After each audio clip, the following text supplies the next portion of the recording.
tayong mapagod na magsalita, huwag po tayong mapagod na magbigay ng ating opinion even if it's against me or against other people. The best way for us to express our right being taxpayer is for us to say what we want at tayuan po natin iyon.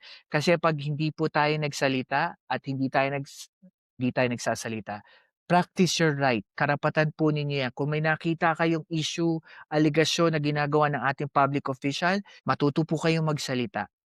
Kasi tatandaan niyo po na karapatan na dukutin ang kahit magkano sa taxpayer money na ibinigay niyo sa kanila at wala silang karapatan over you na magpapogi at magpaepal.